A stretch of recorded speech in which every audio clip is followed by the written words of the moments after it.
So this is really good, folks.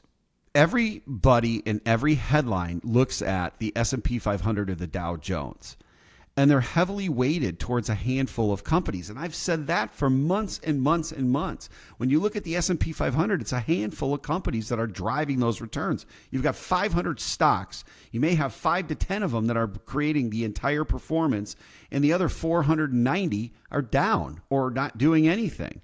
And so when you look at that, they're always comparing it to that. And your portfolio, most of the people that I see are invested in mutual funds inside their 401k plan. They don't have a choice.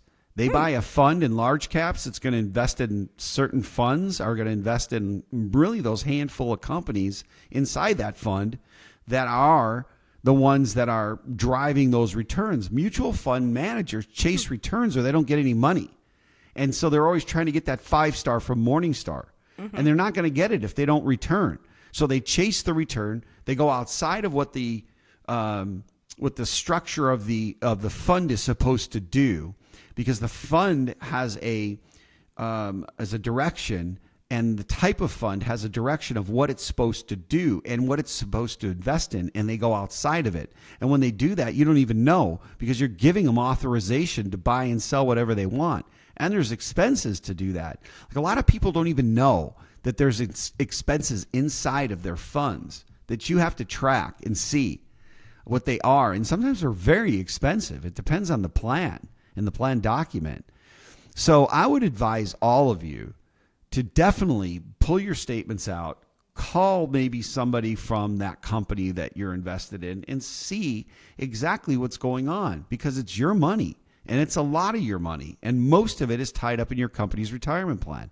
Now, we have an ability to do something that a lot of people don't know about, and that is when you're 59 and a half, technically you have access to that money because you're over the age of non-penalty for taking money out. However, while you're working, you can't do that. But you could do what's called an in-service withdrawal to an IRA, and we can manage that for you.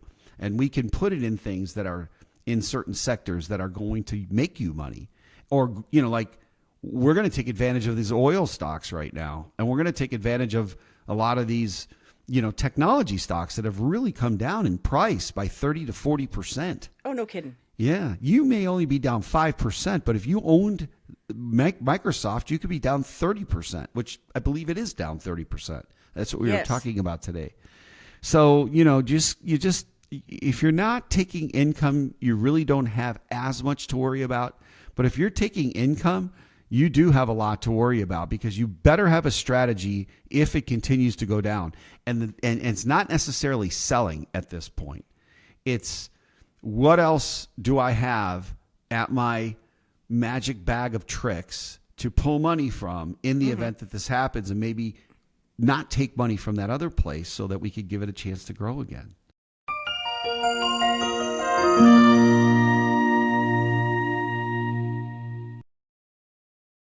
Premier Southwest Planning Group, LLC is a registered investment advisor. The content of this advertisement is intended for informational purposes only and is not intended to be investment advice. The views expressed in this program are subject to change based on market and other conditions.